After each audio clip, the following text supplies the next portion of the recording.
estarmos aqui no primeiro programa A Hora do Aposentado. Nada mais prestigiar e engrandecer esse programa que vem à defesa, que vem fomentar a luta dos aposentados e pensionistas, que a gente faça uma entrevista com o presidente da FETAPERGS, o senhor José Pedro Kuhn, da nossa Federação dos Trabalhadores Aposentados e Pensionistas do Estado do Rio Grande do Sul. É um prazer e uma honra ter o senhor aqui no primeiro programa A Hora do Aposentado. Rodrigo, é uma honra poder estar aqui conversando contigo, inaugurando esse programa. E em nome da federação, para mim, é uma honra estar representando mais de 2 milhões de aposentados e pensionistas do Rio Grande do Sul e incentivando, trabalhando em favor inclusive dos futuros aposentados que vêm aí. Muito bem. Pedro, inicialmente, poderia falar um pouquinho da sua história pessoal? Eu acho que antes de nós entrarmos e aprofundarmos um pouco a questão da federação, hoje eu acho que que tem o maior número de associados do Brasil, mas depois, né, o senhor vai falar sobre essa questão. Mas por ser a mais forte, nós temos que saber quem é o homem que está fazendo a presidência dela. Quem é o Pedro Kuhn? Além da pessoa, fala-nos um pouquinho da sua história dentro da luta dos aposentados. Sim, José Pedro Kuhn, conhecido como Pedro Kuhn, é um professor aposentado que vem lá da roça, pequeno agricultor, que aprendeu a valorizar o trabalho, a valorizar as coisas, um homem simples, que sempre lutou na vida, começou lá embaixo, certo? E hoje me considero muito feliz, não porque concluí o meu trabalho, mas porque consegui avançar e chegar hoje aqui, ter a honra de estar liderando a federação, com muita honra, com muito esforço, com muito trabalho, mas me sinto orgulhoso. Tá? Tive uma história bastante assim de luta, sempre as coisas foram difíceis, que sabe que a gente quando nasce muito pobre, ou pobre, não é isso? Vai para a luta, mas a gente tem que ter garra. E aí eu aprendi e tenho passado os meus amigos, meus colegas, as pessoas que eu converso, que a gente se liberta pelo saber, pelo conhecimento e pela luta. A gente tem que buscar, a gente tem que fazer acontecer. A gente não pode ficar esperando de braços cruzados, dizendo, não adianta. Essa palavra não existe no meu dicionário. Certo? Eu acredito, respeito os outros, acho que com muito diálogo, com muita conversa, a gente pode ir conquistando. E muito trabalho e muita seriedade. Tá? É isso que a gente tem que fazer para ir conseguindo. Hoje, sou um professor aposentado, até certo ponto tranquilo, certo? Mas continuo contribuindo. Estamos aqui na federação para ajudar essa equipe que se formou aí, que a gente está liderando, para fazer com que os nossos aposentados, ajudar a fazer com que os nossos aposentados consigam avançar, porque somos um patrimônio, os aposentados somos um patrimônio. Estamos saindo de uma cultura que seria uma cultura da morte, por exemplo. Né? O certificado de aposentadoria é um título de morte. Se aposenta, vai para casa e vai morrer. Isso acabou, minha gente. Nós, aposentados, estamos vivos. E nós temos que ter isso em mente. Nós nos aposentamos e temos que continuar pensando que a nossa tarefa nunca está cumprida. Nós temos que ter sempre assim, eu preciso ter metas, saber que eu preciso fazer alguma coisa, eu tenho que me movimentar, eu tenho que buscar, eu tenho que me agilizar e tenho que ter amor no coração, certo? Para fazer essas coisas, para poder continuar vivendo e avançando e sonhando. A gente tem que continuar sonhando, que amanhã vai ser melhor que hoje. Sempre pensando, conquistar mais algumas coisas, avançar e sempre para frente, de cabeça erguida e respeitando os outros. Quanto tempo o senhor foi presidente na associação da cidade de Lajeado? 12 anos. 12 anos? 12 anos. Sou fundador lá, um dos fundadores da ATAPEL, muita honra, associado número 1, certo? Fui o primeiro presidente provisório e continuei por 12 anos lá, na construção daquela entidade. E hoje isso me trouxe para a federação. Você, com certeza, Foi a consequência de uma dedicação ao trabalho. Começaram do zero lá. Começamos do zero. Começamos do zero em zero. Não tinha dinheiro nem para fazer o registro da primeira ata. Isso foi desembolsado, que a gente mesmo desembolsou, inclusive do meu dinheiro, tirei do bolso para fazer o registro. Sim. E aí começamos até que conseguimos. Só depois de 8 meses conseguimos entrar na federação. Certo?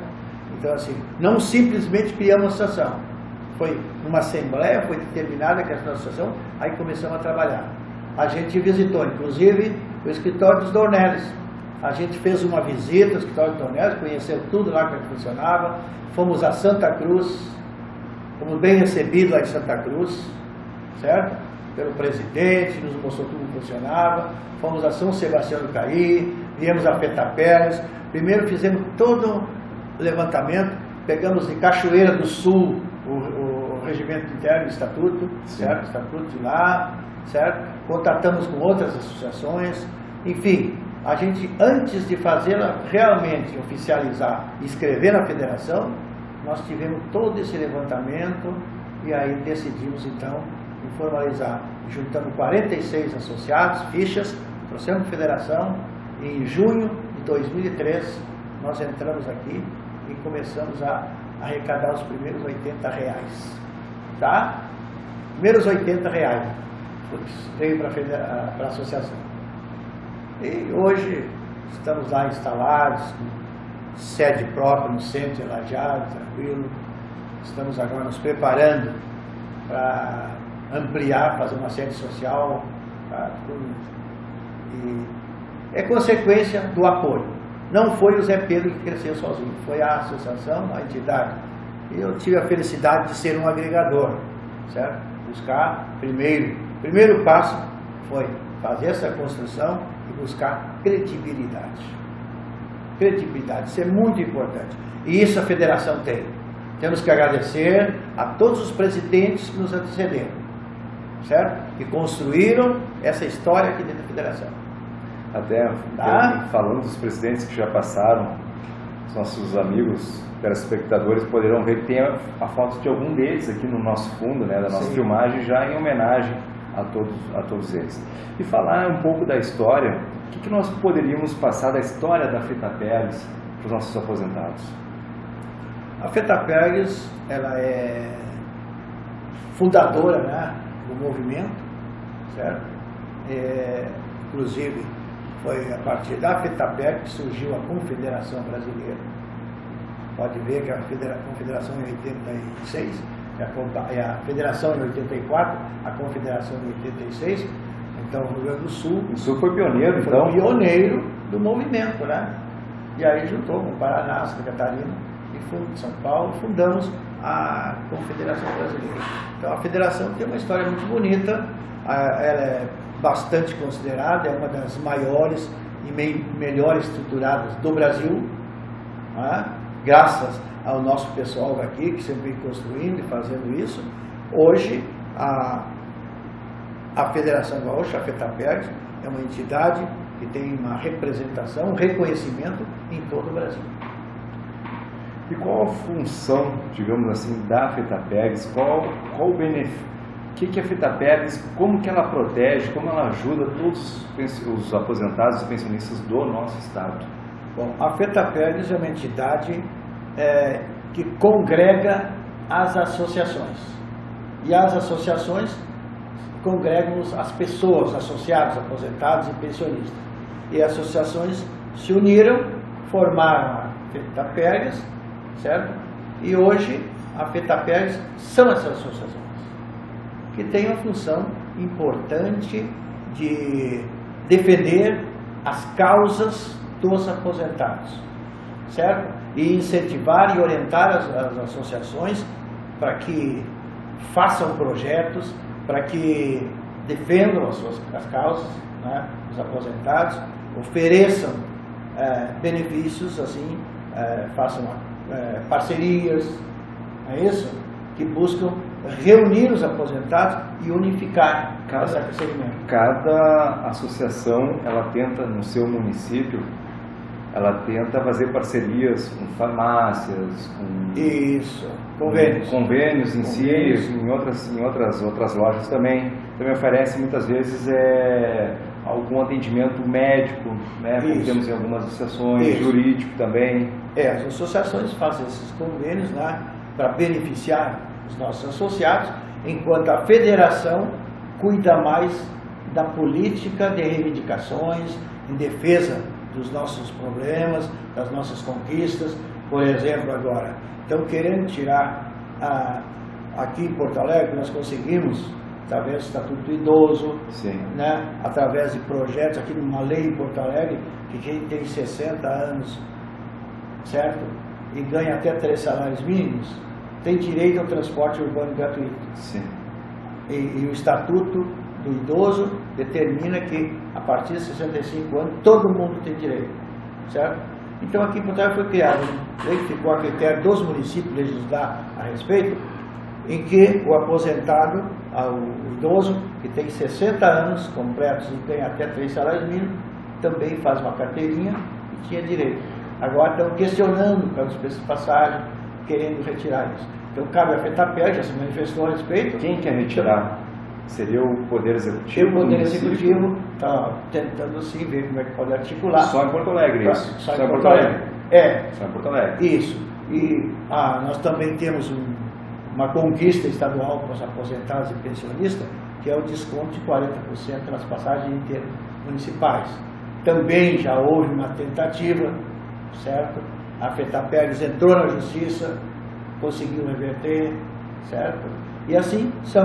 O transporte interestadual, que está na lei do idoso, do Estatuto do Idoso, também entraram os meios de transporte, entraram na justiça, e nós conseguimos entrar com liminar e reverter essa situação. Hoje temos direito, são conquistas. Então a FETAPERGS e a COBAC, a Confederação Brasileira, tem essa função de ficar atento e estar sempre coordenando, fazendo as manifestações, se defendendo os direitos e as causas dos aposentados. Tá certo? E coordenando ações, como por exemplo, o ano passado fizemos um manifesto forte. Pois é, como é que foi esse manifesto? Foi muito bem visto no momento de campanha política ainda, foi num bom momento. Como é que foi? Conta-nos um pouco como é que foi toda essa movimentação que parou aqui no nosso centro. Certo. É assim, é sabido, a reclamação é geral, em que as aposentadorias estão se reduzindo em relação ao salário mínimo. A cada ano a gente vai perdendo em relação ao salário mínimo, certo? Certo. Por exemplo, meu caso, um déficit. Eu já perdi mais de 50%, 54% em relação ao salário mínimo do meu benefício. Tá? Semana passada já fiz os cálculos verificados na pesquisa, entende? Sim. Em relação a 2007, o que eu ganho hoje? Perdi 54%, reduziu em relação ao salário mínimo. Porque o mínimo sobe, por exemplo, 10%, só para os nossos amigos entenderem. Porém, para o aposentado que ganha mais de um salário, sobe só 5%. Então teve uma diminuição, um déficit de 5%. E aí soma um ano 5%, o outro ano mais 5%, e assim vai indo, quando vê está no 54%. E quando vê o salário, quem ganha mais de um salário mínimo, vai se achatando até chegar ao 1%, até o mínimo, é isso? Então nós temos aí um PL 4434, que está para ser votado no Congresso, os deputados não votam, prometeram para votar, o presidente está em Natal, assinou um documento, diz assim, dia 14 de outubro eu ponho em votação. Nós vamos para lá, ele não compareceu. Eu estava lá, eu ouvi o presidente da Câmara, na época falou que iria... E aí a gente organizou um manifesto aqui em defesa desse projeto. Parou Porto Alegre em defesa desse projeto. Queremos que os deputados votem os nossos projetos. Façam o favor. Eles votam tantas coisas para eles. Por que não votam para nós? Agora ainda votar, um dia para outro votam. Passagem para as esposas. Mais auxílio, né? Moradia e outros, aposentadorias especiais. Eles votam todo dia as coisas para eles. Maior facilidade. Para os aposentados que construíram esse Brasil, certo? Que deram seu sangue na construção, certo? São coisas simples, né? Valores simples, que eu acho que merecemos um pouco de respeito e um pouco de consideração. Muito bom. Presidente, vamos fazer uma breve pausa e voltamos no próximo e último bloco desse primeiro programa, A Hora do Aposentado.